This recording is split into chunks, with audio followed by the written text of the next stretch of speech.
जब polite words खत्म हो गए, जैंगी कामली पोडियम से उतर गया। जू जंग ने ज्यादा बातें नहीं की। मीटिंग जल्दी खत्म हुई और वो काओ चेंगकोंग, तू युनले और जैंगी को अकेला छोड़कर चला गया ताकि वो कुछ देर बातें कर सके। वो बस इतना चाहता था कि काओ चेंगकोंग और तू युनले से कहा गया था कि वो अपनी पोजीशन क्लियर करे और जैंगी के एफर्ट्स को सपोर्ट करे। तू युनले का एटीट्यूड काफी फ्रैंक था एक प्रोफेशनल सोल्जर के तौर पे। ये सच था कि उसकी अपनी एम्बिशंस थी और जैंगी के एबिलिटीज के बारे में उसके डाउट्स भी थे, लेकिन जब टॉप ब्रास कोई फैसला करते हैं तो वो उसके अगेंस्ट नहीं जाता। गाओ चेंगकोंग ने भी मुस्कुराते हुए कहा कि वो रीजन के डिसीजन को फॉलो करेगा और जैंगी के काम को पूरी तरह से सपोर्ट करेगा। जू जंग ने अब जैंगी को देखा और कहा, तुम्हारे कैप्टन बनने की बात अब पूरे शहर में अनाउंस की जाएगी। ये हमारे पब्लिसिटी आउटलेट्स पे दिखेगा और तुम्हें अपने स्क्वाड के मेंबर्स से कांटेक्ट करना होगा। ट्रेनिंग में टाइम कैसे लगाना है इस पर फोकस करना होगा। सबसे जरूरी बात कि अपने टीम मेंबर्स को समझना और उनका ट्रस्ट जीतना। जैंगी ने हाँ में सर हिलाया। मैं ये समझता हूँ, पर मुझे ये पूछना था, क्या इक्लिप्स मून के बारे में कोई न्यूज़ है? जैंगी ने पूछा। जू जंग ने सर हिलाया। उनके गायब होने के बाद कोई मूवमेंट नहीं हुई है। हम ये भी सस्पेक्ट नहीं कर पा रहे हैं कि वो हार्बर से कॉन्टिनेंट छोड़ के नियॉन वापस चले गए होंगे रोनिन्स को रिक्रूट करने। जैंगी का चेहरा थोड़ा सा बदला। नियॉन वापस चले गए? उसने कहा। जू जंग ने जवाब दिया, वो उनका होम बेस है। वैसे भी। फिर वो थोड़ा सा मुस्कुराया और बोला, यहाँ जो कुछ भी किया उन्होंने, मुझे लगता है उनकी वहाँ अच्छी रेपुटेशन होगी, इसीलिए ज्यादा रोनिन को अपने साथ ला सके। वैसे भी मुझे एक अच्छी जंग करने का मन है जो सब कुछ बदल दे। सब कुछ अभी भी अनजान था, जू जंग ने कहा। इस वक्त का इस्तेमाल अपनी टीम को समझने में लगाओ। उसने अपना हाथ जैंगी के कंधे पर रखा और 2 बार जोर से थपकी दी। उसकी आंखों में उम्मीद थी। हम तुम्हें एक हीरो बनाएंगे और तुम्हारे बदन में पूरे रिवरसाउथ डोमेन के लोगों की आस है, इसीलिए तुम्हें अपना सब कुछ देना होगा। ज्यादा प्रेशर मत लेना। इस बार हमारी तैयारी मजबूत है। अगर जरूरत पड़ी तो मैं यानयुन ट्रूप्स के आर्मी को भी डिप्लॉय कर दूंगा। जैंगी हैरान हो गया। आप यानयुन को भी भेजेंगे? यानयुन ट्रूप्स ब्लिजर्ड सिटी की डिफेंस में सबसे इंपॉर्टेंट फोर्स थी और अगर वो सिटी से चले गए तो उसकी डिफेंस में बहुत बड़ा गैप आ जाएगा। लगता था कि इस वक्त जू जंग ने अपना फैसला कर लिया है। जू जंग ने सर हिलाते हुए कहा, रीजन के अंदर कोई दुश्मन नहीं है, सब दुश्मन बाहर है। मैंने पूरी तरह से तैयारी कर ली है, इसीलिए तुम्हें चिंता करने की जरूरत नहीं है। जैंगी को नेचुरली ब्लिजर्ड सिटी की चिंता नहीं थी। अगर तू युनले के लीड में यानयुन ट्रूप्स, सामसारा स्क्वाड और उनका तेंगू स्क्वाड भी ऐड हो जाए तो इस बार जो आर्म्ड फोर्सेस डिप्लॉय की गई हैं वो पिछली बार से कम 3 गुना ज्यादा मजबूत होती। जैंगी ने हेवनली गॉड स्क्वाड की कॉम्बैट पावर को एनालाइज किया था और अगर उन्होंने कोई और भी पावरफुल हेल्पर्स नहीं ढूंढे तो इस बैटल में रिवरसाउथ डोमेन को हराने का कोई चांस नहीं था। जैंगी ने अपने मन में थोड़ा सा शांति महसूस की और बोला, समझ गया। मीटिंग के बाद गाओ चेंगकोंग पहले फ्लोर के कॉम्बैट सेंटर के लॉज में अपनी गर्लफ्रेंड गुमान के साथ चाय पी रहा था। बैली चंकिंग भी उनके साथ था, लेकिन उसका वाइस कैप्टन चेन जुशिन काफी इम्पेशेंट था और जब उसको पता चला कि जैंगी ऑपरेशन का लीडर बन गया है तो उसे काफी शिकायतें थी, इसीलिए गाओ चेंगकोंग ने उसे भेज दिया। बैली चंकिंग ने गाओ चेंगकोंग को देखा और थोड़ा रिग्रेट के साथ बोला, अगर हम एबिलिटी की बात करें तो इस बार कमांड तुम्हें जैंगी से ज्यादा सूट करता है। लेकिन वो अपने सेंटेंस का दूसरा हिस्सा नहीं बोला क्योंकि वो ब्लिजर्ड सिटी के अंदर कुछ कॉम्प्लेक्स चीजों को इन्वॉल्व करता था। बैली चंकिंग कुछ नहीं कर सकता था इस बात को बदलने के लिए। ऐसा नहीं था कि उसने जैंगी को नीचा समझा था, बस ये था कि कमांडर के लिए जैंगी वाकई में गाओ चेंगकोंग के बराबर नहीं था। ये कहा जा सकता था कि ये बात जैंगी खुद भी मानता है, लेकिन गाओ चेंगकोंग मुस्कुराया और अपना सर हिला दिया। ऐसा लग रहा था कि उसे इस बात की कोई परवाह नहीं थी, बस उसकी आंखों में एक छोटा सा रिग्रेट था जो पूरी तरह से छुपा नहीं पाया। चलो, जब हेडक्वार्टर्स ने ये फैसला लिया है तो इसके पीछे कोई मकसद होगा। कमांडर जू जंग कभी रीजन की सुरक्षा के साथ मजाक नहीं कर सकते। चाहे जो भी हो, मैं अपनी तरफ से पूरी मदद करूंगा। पैली चंकिंग मुस्कुराया। ये बस एक नाम है, पर जब बैटलफील्ड पर बात आएगी तो रिवरसाउथ डोमेन को तुम पे भरोसा करना होगा।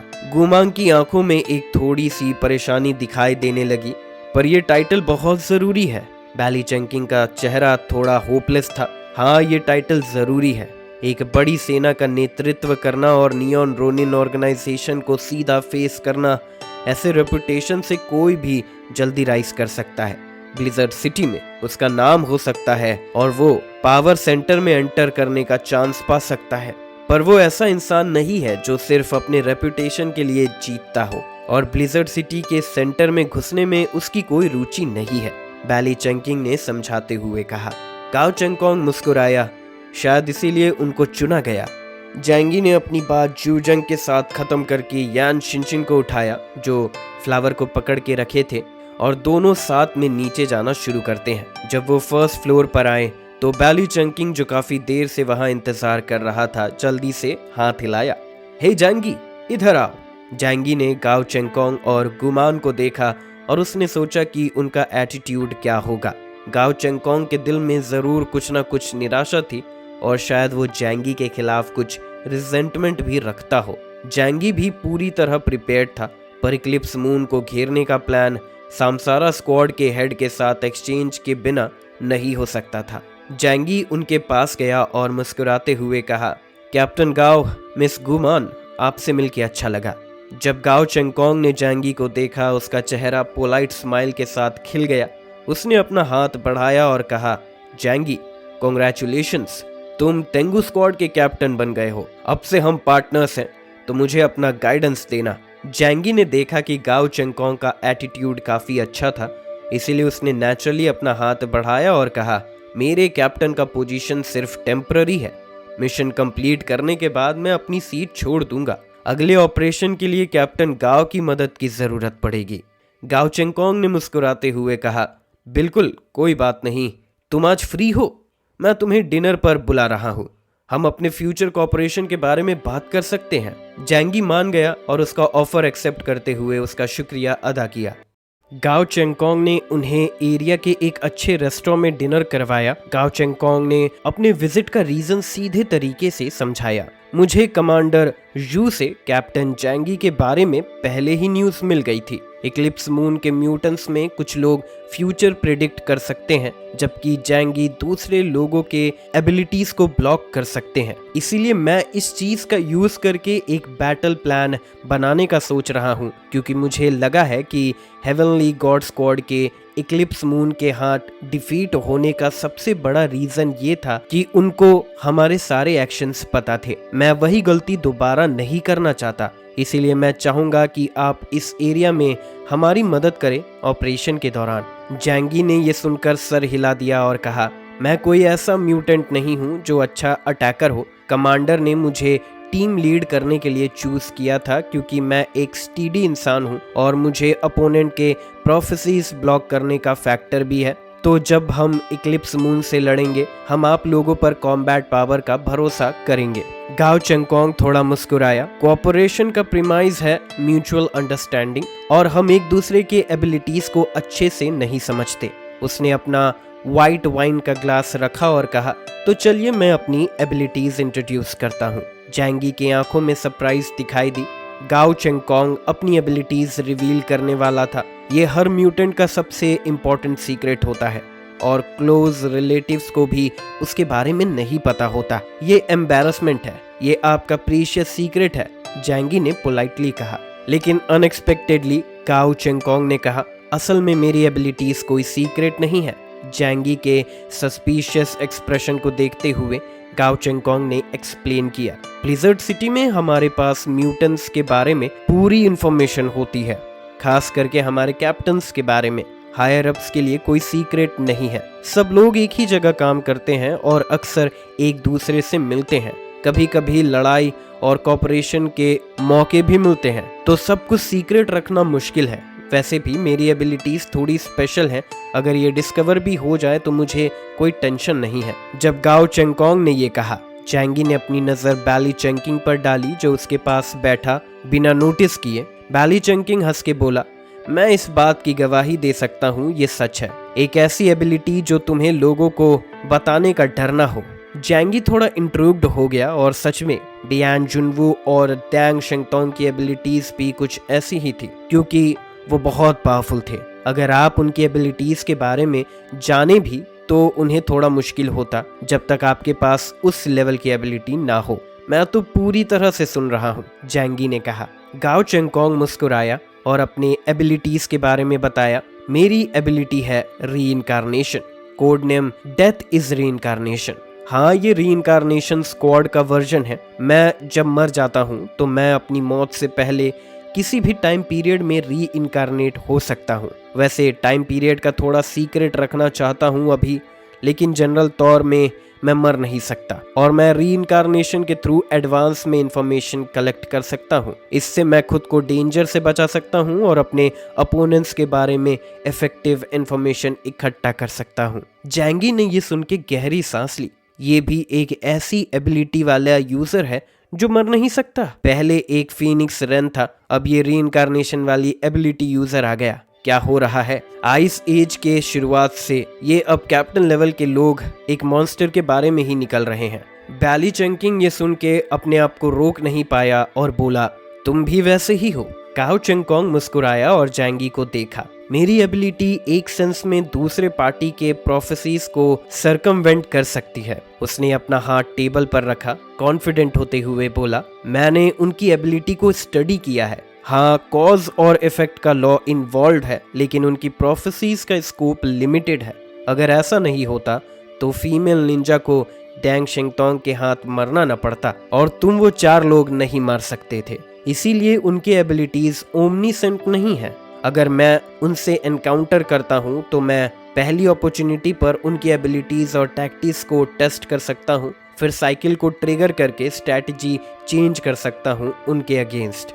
जैंगी ने ध्यान से कुछ नोटिस किया। तुम्हारी एबिलिटी सिर्फ एक बार ही ट्रिगर होती है। गाओ चेंगकोंग ने अप्रूवल के साथ सर हिलाते हुए कहा, अच्छा इंसाइट है। मेरी एबिलिटी सिर्फ दिन में एक बार ही ट्रिगर हो सकती है, जब साइकिल को एक्टिवेट किया जाता है, और वो तब तक चलती रहती है जब तक सेम टाइम दोबारा नहीं आ जाता। जैसे अगर मैं अभी अपनी एबिलिटी एक्टिवेट करता हूँ तो 12:91 नून होगा। फिर अगला टाइम जब मैं अपनी एबिलिटी एक्टिवेट कर सकता हूँ वो तब होगा जब टाइमलाइन फिर से अभी के जैसे प्रेजेंट हो और फिर एक और दिन गुजर जाए। तो मैं सिर्फ कल 12:91 नून पे ही यूज कर सकता हूँ। ये सब ग्रेटर रीजन के रिकॉर्ड्स में नोटेड है और मुझे तुमसे कुछ छुपाने की जरूरत नहीं है, तो प्लीज मुझ पर भरोसा करो। बैली चैंकिंग ने ऐड किया, फिर भी ये बहुत ही परवर्टेड एबिलिटी है और अब तक बहुत कम लोग हैं जो उसे अपनी एबिलिटीज ट्रिगर करवा पाए हैं। ज्यादातर वो खुद अपनी एबिलिटीज को एक्टिवेट करता है।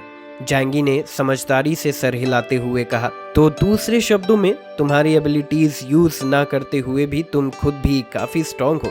गाओ चेंगकोंग ने बड़ी मुस्कान के साथ शोल्डर श्रग किए। अगर तुम कैप्टन बनना चाहते हो तो सिर्फ ट्रिक्स पर नहीं, असली स्ट्रेंथ पर भी डिपेंड करना पड़ता है। जैंगी ने अपोजिट में बैठा हुआ गाओ चेंगकोंग को प्यार भरी नजरों से देखा। गाओ चेंगकोंग लंबा और हैंडसम था और बास्केटबॉल प्लेयर की तरह जो नेचुरली सनशाइन और एनर्जेटिक वाइब्स देते हैं, वो आसानी से पॉजिटिव और ऑप्टिमिस्टिक इंप्रेशन देता था। जैंगी चुपके से एक सिप लेता है और फिर कहता है, तो अब मैं अपनी एबिलिटीज के बारे में बताता हूँ। उसने अपनी एबिलिटीज का छोटा सा इंट्रोडक्शन दिया और उसने अपनी खास एबिलिटीज को नहीं बताया। बाकी सब एबिलिटीज के बारे में उसने बताया। इस इंफॉर्मेशन को कंसील करना कोई फायदा नहीं था और रिवरसाउथ डोमेन ने ये काफी टाइम पहले ही कलेक्ट कर लिया था। इससे वो ओपन और ऑनेस्ट इंप्रेशन देता था। लेकिन उसने अपनी सुपरनैचुरल पावर्स के इफेक्ट के बारे में तो बताया, लेकिन अपनी एक्चुअल एबिलिटीज के बारे में नहीं बताया,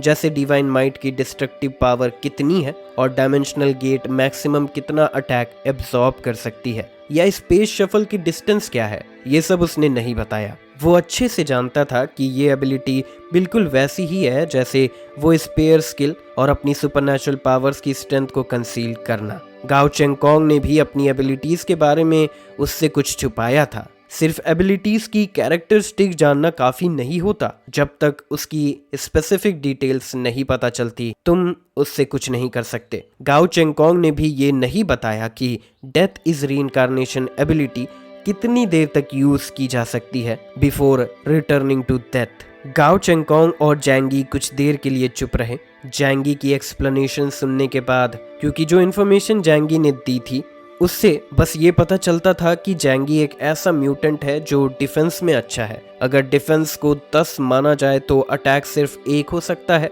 डिवाइन माइट जरूर पावरफुल है लेकिन दूसरे अटैक मेथड्स थोड़े वीक हैं। ज्यादातर जैंगी के अटैक मेथड्स फायर आर्म्स पर डिपेंड करते हैं, लेकिन उनको जैंगी की करंट स्ट्रेंथ का न्यूमेरिकल वैल्यू नहीं पता है। इसीलिए वो समझ नहीं पा रहे हैं कि जैंगी की कॉम्बैट पावर कितनी लीथल है। ओरिजिन बुलेट्स, उसका एक्सक्लूसिव वेपन थंडर स्ट्राइक, उसकी सुपरनैचुरल पावर्स का बोनस और स्पेस में उसकी एडेप्टेशन, ये सब फैक्टर्स ऐड होते हैं। दोनों साइड ने अपनी रिस्पेक्टिव एबिलिटीज का थोड़ा सा अकाउंट दिया और एक दूसरे को समझने की कोशिश की। इस तरीके से आगे अगर फ्यूचर में कोई कॉपरेशन होती है तो वो एक दूसरे को बिल्कुल अनजाने फील नहीं करेंगे। शॉर्ट में मैं ये चाहता हूँ कि हम अच्छे से कॉपरेशन करें और इस मिशन का साथ में सक्सेसफुल रिजल्ट लाएं। इक्लिप्स मून को किसी भी हाल में डिस्ट्रॉय करना होगा, तभी पीस आएगी। गाओ चेंगकोंग ने जैंगी से सीरियस होकर कहा। जैंगी ने सर हिलाते हुए कहा, मैं भी वैसा ही फील करता हूँ। उन्होंने एक सिंपल मील किया और अच्छी बातें की। आखिरकार बैली चेंकिंग भी था जो बीच में ल्यूब्रिकेंट का काम कर रहा था। इसीलिए चाहे जैंगी और यांग शिनशिन को स्ट्रेंजर से बात करना ज्यादा पसंद ना हो, लेकिन एटमॉस्फेयर इतना ऑकवर्ड नहीं था। ये मील जो गाओ चेंगकोंग का तरीका था अपनी स्टांस दिखाने का, ये प्रूव करने के लिए कि उसे जैंगी से ऑपरेशन का कमांड लूज होने का कोई गुस्सा नहीं था। ये सिर्फ जैंगी के लिए नहीं बल्कि ब्लिज़र्ड सिटी के एग्जीक्यूटिव्स के लिए भी एक रिस्पेक्ट का शो था। मील के बाद जैंगी ने यांग शिनशिन को विला ले गया। यांग शिनशिन जो अपने आप को रोक नहीं पाई पूछती है, भाई तुम्हें गाओ चेंगकोंग के बारे में क्या ओपिनियन है? जैंगी ने ये सुन के थोड़ा ऊपर देखा और हल्का सा मुस्कुराया। ऐसा नहीं है कि मुझे कोई ओपिनियन नहीं हो, वो कौन सा इंसान है और मुझे उससे क्या फर्क पड़ता है। बस ये है कि मुझे उसकी एबिलिटीज में काफी इंटरेस्ट है। जैंगी सोफा पर बैठा था और यांग शिनशिन उसके पास बैठी थी, अपनी बड़ी आंखों से जैंगी के प्रोफाइल को देखते हुए जैसे छोटी छोटी सितारे चमक रहे हो। जैंगी ने सोफा पर पीछे झुका और रिलैक्स होकर बोला, मैं बस ये सोच रहा हूँ कि उसकी एबिलिटी डेथ इज रीइंकार्नेशन किस टाइम तक रीसेट हो सकती है। अगर हर बार वो रीबॉर्न होता है और वो 3 दिन पहले तक वापस जा सकता है तो इसका मतलब होगा कि उसके पास नॉर्मल लोगों से 3 टाइम्स ज्यादा होगा। 7 दिन पहले 7 टाइम्स ज्यादा, 10 दिन पहले 10 टाइम्स। जैंगी की आंखों में गहराई थी। अगर ऐसा है तो अगर वो अपनी एबिलिटी को बार बार यूज करता रहे तो उसके पास दूसरों लोगों से ज़्यादा टाइम होगा और उसके पास फ्यूचर ट्रेजेक्टरी के बारे में पहले से पता होने की एबिलिटी भी है। इससे वो अपने लिए अनेक चीज़ें अचीव कर सकता है। अगर बस अपनी स्ट्रेंथ को इम्प्रूव करने के लिए यूज़ करे तो उसका टैलेंट थोड़ा वीक भी हो, वो फिर भी एक फर्स्ट क्लास मास्टर बन सकता है। जैंगी ने अपने हाथ अपने चेस्ट पर रखते हुए कहा, अगर ये है तो वो अपनी बास्केटबॉल सुपरस्टार की स्ट्रेंथ के साथ भी है जो ऑर्डिनरी इंसान से काफ़ी ज़्यादा बेटर फिजिक रखता है। इसीलिए उसकी टाइम बेंडिंग एबिलिटी उसे इनक्रेडिबल पावर दे सकती है। ये वो चीज़ थी जो जैंगी को चिंतित कर रही थी। जो कोई भी टाइम के रूल्स को मास्टर कर लेता है वो अनंत संभावनाएं रखता है। उसका ग्रोथ रेट दूसरे लोगों से काफ़ी तेज़ होता है। जैंगी को अब थोड़ा समझ आ गया था कि गाओ चेंगकोंग कैसे लोएस्ट लेवल से अपनी करंट पोजीशन तक पहुंचा। लेकिन इस वक्त यांग शिनशिन ने अपना मुंह थोड़ा सा कर्ल किया, अपना सर थोड़ा सा झुकाया और मिस्चीवियसली धीरे से पूछा, पर भाई तुम्हें सच में लगता है कि गाओ चेंगकोंग के पास वो एबिलिटीज है जो उसने बताई? जैंगी थोड़ा सा सरप्राइज्ड हुआ जब उसने ये सुना। गाओ चेंगकोंग डेफिनेटली अपनी सारी बातें मुझे नहीं बताएगा, लेकिन एबिलिटीज के मामले में उसके लिए मुझसे झूठ बोलने का कोई फायदा नहीं है। आखिरकार उसकी एबिलिटीज ब्लिज़र्ड सिटी के अपर एक्लियंस के बीच कोई बड़े सीक्रेट्स नहीं है। यांग शिनशिन की आंखों में गहराई थी, जो जैसे डार्क जेम की तरह चमक रहे थे। फिर भी मुझे हमेशा लगता है कि उसकी एबिलिटीज कुछ अजीब है। क्या इंसान के पास सच में इस दुनिया का टाइमलाइन रिवर्स करने की एबिलिटी हो सकती है? इस सेंटेंस ने जैंगी के ख्यालों को उसकी रीबर्थ के वक्त ले आया। जैंगी ने सर हिलाते हुए कहा, शायद ये सच में मुमकिन हो। यांग शिनशिन को समझ नहीं आया कि जैंगी इतना कॉन्फिडेंट क्यों था, लेकिन जो उसने कहा उससे ये समझ आता है कि वो टाइम को फ्रीली डिस्टॉर्ट कर सकता है और एक दिन के साइकिल के अंदर हिस्ट्री को बदल सकता है। ये अब इंसान के रेल्म का नहीं बल्कि देवताओं का रेल्म का हो गया है। यांग शिनशिन धीरे से बोली, ये तो किसी गॉड की एबिलिटी लगती है। जैंगी का चेहरा सीरियस हो गया। वो काफी देर तक चुप रहा और फिर बोला, शायद उसकी लिमिट सिर्फ डेल्टा लेवल म्यूटेंट तक ना हो, लेकिन कौन जाने। उसने शोल्डर श्रग करते हुए कहा, दूसरे लोगों की सुपरनैचुरल एबिलिटीज की सच्चाई वेरीफाई करना मुश्किल है, खासकर जो टाइम डोमेन से रिलेटेड हो। आखिरकार मैं रीइंकारनेट कर सकता हूँ, लेकिन तुम नहीं कर सकती हो। यांग शिनशिन ने थोड़ा सोचा और फिर कहा, शायद जैंगी भी कर सकता हो। जैंगी थोड़ा स्माइल किया, हाँ, पर अभी तक मुझे अपनी एबिलिटी के एक्टिवेशन कोड का पता नहीं चल पाया है। मैं खुद को मार कर एक्सपेरिमेंट तो नहीं कर सकता, है ना? वो थोड़ा रेडिकुलस होगा। वैसे भी अभी इस बारे में सोचने की जरूरत नहीं है। मैं तेंगो स्क्वाड का कैप्टन हूँ और मुझे अपने टीम मेंबर्स से मिलना होगा। मुझे ब्लैक रोब स्क्वाड और हेवनली गॉड स्क्वाड को साथ में ट्रेन करना होगा ताकि जब इक्लिप्स मून दोबारा आए तो हम रेडी हों। जैंगी को रीइंकारनेशन स्क्वाड के साथ कोई पर्सनल ग्रजेस नहीं थे, इसीलिए उनके साथ ओवरली कॉशियस होने की जरूरत नहीं थी। ज्यादा से ज्यादा जब मिशंस परफॉर्म करेंगे तो वो शायद उससे क्रेडिट के लिए कम्पीट करेंगे, लेकिन जैंगी को एक बात का पूरा यकीन था, इक्लिप्स मून को एलिमिनेट करने के मामले में सबका पॉइंट ऑफ व्यू सेम था। जब जैंगी ये सोच रहा था कैसे ब्लिजर्ड सिटी के स्क्वाड्स को इंटीग्रेट किया जाए, तभी कुछ मूवमेंट शुरू हुई। 3 दिन बाद देंग युआनबो ने जैंगी को बुलाया ताकि वो लियांग यू के रिजल्ट्स को देख सके। जैंगी और यांग शिनशिन देंग मेनोर पहुंचे और लिविंग रूम में इंतजार कर रहे थे। जैंगी का चेहरा काम दिखने की कोशिश कर रहा था, लेकिन वो बार बार दरवाजे की तरफ देख रहा था, जो उसकी नर्वसनेस और एंटीसिपेशन को दिखाता था। लियांग यू कैसी दिख रही होगी, जैंगी ने सोचा। थोड़ा एक्साइटेड और नर्वस था। जल्द ही जैंगी और यांग शिनशिन ने लियांग यू को देखा। वो पहले जैसे ही लग रही थी, अपनी हीरोइक आंखों के साथ, बाल हाई पोनी टेल में टाइट थे और एक वाइट पावर सूट पहने हुई थी जो उसकी वेल ट्रेन्ड बॉडी को अच्छे से दिखाता था। ऐसा लगता था कि ज्यादा कुछ नहीं बदला, लेकिन इंसान की नेचर को समझने के लिए कभी कभी हमें अपीयरेंस के पार भी देखना पड़ता है। जैंगी को पता था कि उसके अंदर काफी चेंजेस आए होंगे जो अभी वो समझ नहीं पा रहा था।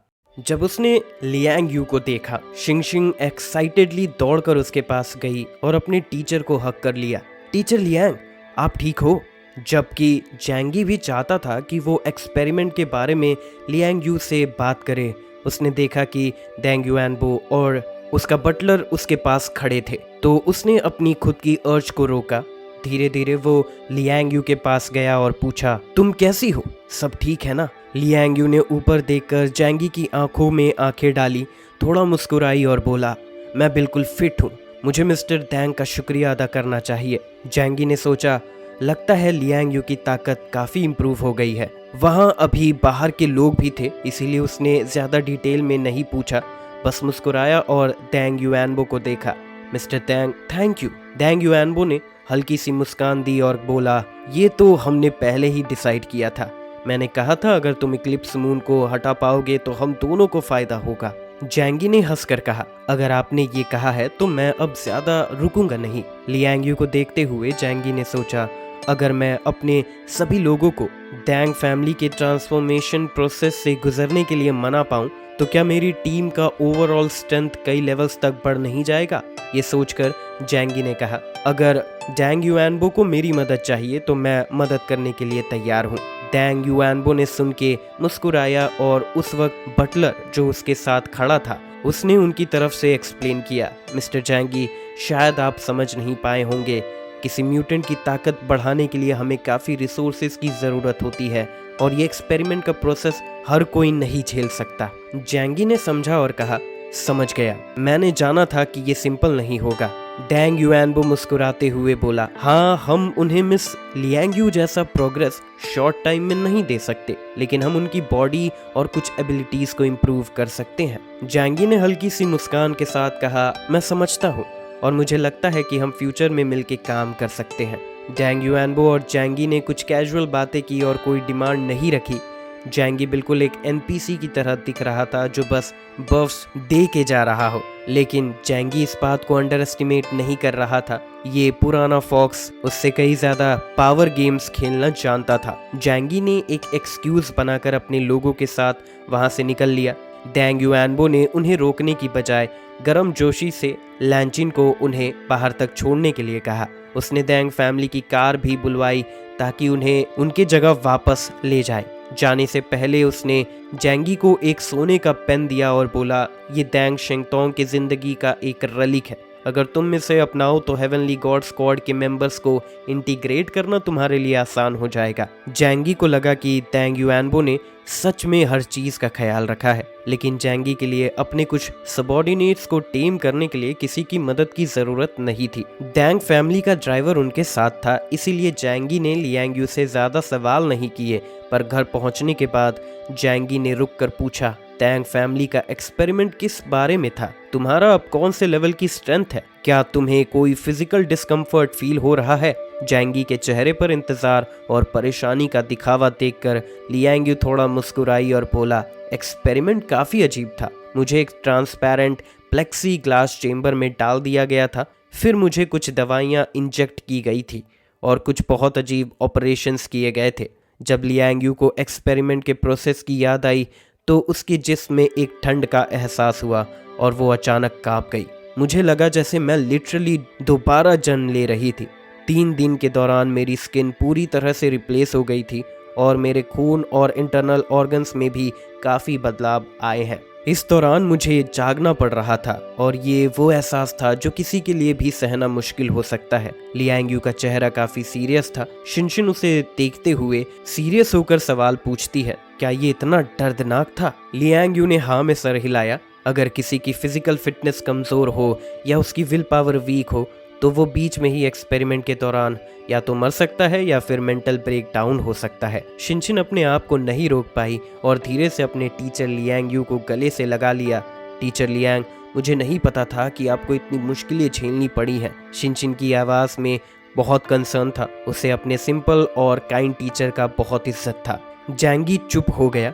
जब डैंग युआनबो ने उससे ये सब बताया था, उसने एक्सपेरिमेंट के दौरान जो दर्द था उसका जिक्र नहीं किया था, लेकिन ये ज़रूर कहा था कि कैंडिडेट्स के लिए हाई रिक्वायरमेंट्स थी और उसने खास तौर पे लियांग यू को सेलेक्ट किया था। शुरू में जैंगी को लग रहा था कि ये सिर्फ इसीलिए था क्योंकि उसने लियांग यू और शिनशिन को ब्लिजर्ड सिटी ले आया था, लेकिन अब उसे समझ आया कि ये बात उतनी सिंपल नहीं थी, क्योंकि ये तरह का एक्सपेरिमेंट जो ग्रोथ फोर्स करता है वो किसी ऑर्डिनरी इंसान के बस का नहीं है। जैंगी ने लियांग यू को देखा और कहा, तुमने बहुत दर्द सहा है। लियांग यू ने मुस्कुराते हुए सर हिलाया। ये मेरा फैसला था। पहले तो उन्होंने मुझे एक्सपेरिमेंट के बारे में वार्न किया था। हाँ, प्रोसेस दर्दनाक था, लेकिन जो फायदा मैंने हासिल किए हैं वो भी काफी बड़े हैं। उसने अपने पंजे में अपने हाथ को जोरदार से मोचा, अपने नए पाई ताकत को महसूस करते हुए। पहली बार अपनी जिंदगी में उसे लगा कि ये जिस्म एक फुल्ली फ्यूल्ड स्पोर्ट्स कार की तरह है जो अपनी फुल पावर को अनलीश करने के लिए तैयार है। जैंगी ने लियांग यू को देखा और उसकी असली कॉम्बैट पावर का अंदाजा लगाने की कोशिश की। लियांग यू के कॉम्बैट स्किल्स पर कोई शक नहीं था। वो अपनी फुल कैपेसिटी तक पहुंच गई थी। सिर्फ एक कमी थी, उसने म्यूटेंट्स काफ़ी कम कंज्यूम किए थे, जिसकी वजह से उसका कॉम्बैट पावर अभी भी एवरेज डेल्टा लेवल पर था। जैंगी के डिडक्शन के मुताबिक लियांग यू का पहला कॉम्प्रिहेंसिव एबिलिटी लेवल एक्चुअली जिया होंगलियन और बाकी लोगों से सिमिलर था, तो अब उसका कॉम्बैट पावर किस लेवल पे है? जैंगी के जहन में एक प्लान आया। उसके चेहरे पर एक शैतानी मुस्कान थी। मैं तुम्हारे लिए एक अपोनेंट ढूंढता हूँ जिससे तुम अपनी ताकत टेस्ट कर सको, जैंगी ने कहा। जैंगी जो अपोनेंट के बारे में बात कर रहा था वो नेचुरली उसके तेंगू स्क्वाड का मेंबर होगा। अगले दिन combat command centre first basement floor के ट्रेनिंग रूम में जैंगी ने अपने तेंगु स्क्वाड के सभी मेंबर्स को बुलाया और उनकी पहली फुल मीटिंग स्टार्ट की। कहानी ये थी कि ब्लैक रोब स्क्वाड ने जैंगी के साथ अच्छा रिलेशनशिप बना लिया था और बैली चेंगचिंग की मदद से सभी ने नेचुरली जैंगी की लीडरशिप को एक्सेप्ट कर लिया था। लेकिन हेवनली गॉड स्क्वाड के साथ बात अलग थी। डैंग शेंगतोंग का उन पर काफ़ी स्ट्रॉन्ग इन्फ्लुएंस था। वो बहुत ही पावरफुल, एक्सेप्शनली टैलेंटेड और काफ़ी स्ट्रॉन्ग पर्सनैलिटी का मालिक था। जू जंग ने एक बार खुद कहा था, वो एक ज़बरदस्त कैरेक्टर वाला इंसान है। ऐसे कैप्टन को किसने पसंद नहीं किया होगा। वो एक वेल्दी सेकेंड जनरेशन हेयर भी था जो अपने सबॉर्डिनेट्स के साथ काफ़ी जेनरस भी था। ज़्यादा वक्त नहीं गुजरा था कि डैंग शेंगतोंग बैटलफील्ड में मर गया और एक अनजाने आउटसाइडर जो आउटर सिटी से था उसकी जगह ले ली। हेवनली गॉड स्क्वाड की बाकी टीम मेंबर्स थोड़े गुस्से में थे। वो बड़ा ट्रेनिंग ग्राउंड काफ़ी खाली दिख रहा था। हर रोज़ हर स्क्वाड यहाँ अपनी ट्रेनिंग करती थी। एग्रीड टाइम 9 बजे सुबह था और जैंगी अपने टीम के साथ यांग शिनशिन और लियांग यू और फ्लावर को लेकर ट्रेनिंग ग्राउंड पर पहुंचा। ब्लैक रोब स्क्वाड के 6 मेंबर्स ऑलरेडी टाइम पे आ चुके थे। बैली चेंगचिंग ने उतने ही एंथुजियास्टिक तरीके से हाथ हिलाकर जैंगी को ग्रीट किया। कैप्टन, हमारी तरफ से सभी लोग आए हैं। वूडी और बाकी लोगों ने जैंगी को देखा। उनके चेहरे पर मिक्स्ड इमोशंस थे। कुछ ही टाइम पहले जैंगी सिर्फ हेवनली सी सिटी के एक फैक्शन का लीडर था, लेकिन अब वो उनका कैप्टन बन गया था। ये कहना गलत नहीं होगा कि दुनिया के एंड के बाद ज़्यादा से ज़्यादा लोग अपनी एबिलिटीज़ पर बेस होके जल्दी से पावर में आने लगे हैं। सीनियरिटी का इज्जत करना अब धीरे धीरे कम होता जा रहा है। जैंगी ने स्टेप बाय स्टेप सभी चीज़ों को देखना शुरू किया। उसकी आंखों से सिर्फ ब्लैक रोब स्क्वाड के मेंबर्स ही दिखाई दिए, लेकिन वो 3 हेवनली गॉड स्क्वाड के मेंबर्स काफ़ी टाइम से एब्सेंट थे। जैंगी के दिमाग में एक लाइट बल्ब जला और उसने सोचा कि वो 3 लोग ज़रूर उसकी कैप्टनशिप से खफा हैं और जानबूझकर उसे तकलीफ देने की कोशिश कर रहे हैं। जैंगी के जहन में और 3 मेंबर्स के बारे में तमाम इन्फॉर्मेशन आ गई। कैप्टन के रूप में उसने अपनी टीम के हर मेंबर्स के एबिलिटीज़ को समझ लिया था और वो 3 लोगों के बारे में भी वो सब जानता था। जो 3 बच गए थे वो थे ये, सोक्शाओ और लुइंग हा। इन तीनों में से लुइंग हाओ हेवनली गॉड स्क्वाड के रैंकिंग्स में सबसे नीचे था। ये स्क्वाड के बीच के लेवल पर था, जबकि सोक्शाओ नीचे के आधे हिस्से में आता था। इन तीनों का जिंदा रहना काफ़ी हद तक किस्मत पर डिपेंड था। उस बैटल के दौरान हेवनली गॉड स्क्वाड के टॉप एक्सपर्ट्स ने सबसे टफ अपोनेंट को चुना था। ये तब हुआ था जब डैंग शेंगतोंग की मौत हो गई और हेडक्वार्टर्स ने उन्हें रिट्रीट करने का ऑर्डर दिया। तभी उन तीनों ने अपनी जान बचाई थी। जैंगी ने अपने वॉच पर नजर डाली। 8:52 हो रहे थे। बस 8 मिनट बचे थे उन्हें दिए गए वक्त तक। धीरे धीरे वो ग्रुप के पास गया और कैजुअली बोला, चलो दूसरों का इंतजार करते हैं। फिर उसने कुछ नहीं कहा। वूडी, जो इक्विपमेंट रैक के साथ लीन था, मुस्कुराते हुए बोला, देखना ये हेवनली गॉड स्क्वाड के लोग अपने आप को शो ऑफ करना चाहेंगे। बैली चेंगचिंग ने सर हिलाकर जवाब दिया, हेवनली गॉड स्क्वाड वाले हमेशा ऐसे ही होते हैं, कभी दूसरों को सीरियसली नहीं लेते। इक्लिप्स मून को घेरने और मारने की मिशन फेल हो गई थी, लेकिन उनका एरोगेंस और कंसीड बहुत ही टाइम से उनमें डेवलप हो गया है। लोग हमेशा अपने पुराने ग्लोरीज में ही जीने लगते हैं। जैंगी ने 9 बजे के बाद भी इंतज़ार किया, लेकिन वो 3 लोग नहीं आए। उसके चेहरे पर एक स्नीयर थी। फिर उसने अपने हाथ थामा और कहा, सब लोग इधर आओ, मुझे कुछ ज़रूरी बात करनी है। बैली चेंगचिंग ने ब्लैक रोब स्क्वाड के मेंबर्स को जैंगी के पास लाया। जैंगी ने अपना हाथ बाहर किया और यांग शिनशिन और लियांग यू को उनसे इंट्रोड्यूस करवाया। सब लोग एक दूसरे से फेमिलियर हैं, तो मैं ज़्यादा इंट्रोडक्शन नहीं दूंगा। आज से वो भी तेंगु स्क्वाड के मेंबर्स हैं। बैली चेंगचिंग और बाकी सब ने लियांग यू और यांग शिनशिन को देखा। उनकी आंखों में हैरानी थी, क्योंकि जब वो हेवनली सी सिटी में थे तब लियांग यू का कॉम्बैट इफेक्टिवनेस टॉप लेवल के बिल्कुल पास भी नहीं था। बेस्ट केस में वो वेदिंग हाई और जिया होंगलियन के लेवल पर थी और यांग शिनशिन पहले एक म्यूटेंट भी नहीं थी। सब लोग थोड़ा कंफ्यूज थे, लेकिन किसी ने भी ऑब्जेक्शन नहीं उठाई, क्योंकि ग्रेट म्यूटेशन एरा में हर किसी को इज्जत मिलनी चाहिए थी। कुछ ही दिनों के अंदर आप नहीं जान सकते कि एक आम इंसान अपनी सुपरनैचुरल पावर्स जगाने के बाद कितना स्ट्रांग हो सकता है। जैंगी ने अपने रिस्ट वॉच को देखा और हल्के से पूछा, इन्वेस्टिगेशन टीम के रेगुलेशंस के मुताबिक अगर कोई मीटिंग के लिए लेट हो तो क्या होता है? बैली चेंगचिंग ने मुस्कुराकर जवाब दिया, रेगुलेशंस के हिसाब से उसे एक बड़ी सज़ा मिलेगी और पूरे टीम के सामने पब्लिकली स्कोल्ड किया जाएगा। इन्वेस्टिगेशन टीम एक स्पेशल फोर्सेस यूनिट है और जो मिशंस हम एग्जीक्यूट करते हैं वो बहुत इंपॉर्टेंट होते हैं। कभी कभी पूरे रिवर साउथ डोमेन की सेफ्टी को भी खतरा हो सकता है, इसीलिए हमारी डिसिप्लिन काफ़ी स्ट्रिक्ट होती है। जैंगी ने अपने कांपने वाले आईब्रोज को उठाए।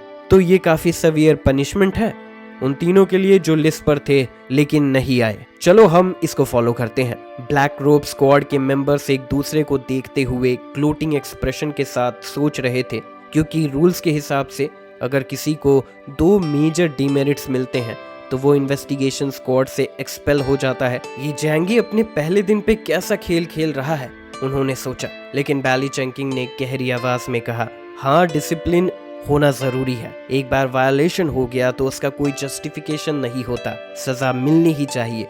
ये सोल्जर्स का आयरन लॉ है। तभी एक ठंडी आवाज ऊपर से सुनाई दी, एक्सक्यूज मी, कौन लेट है?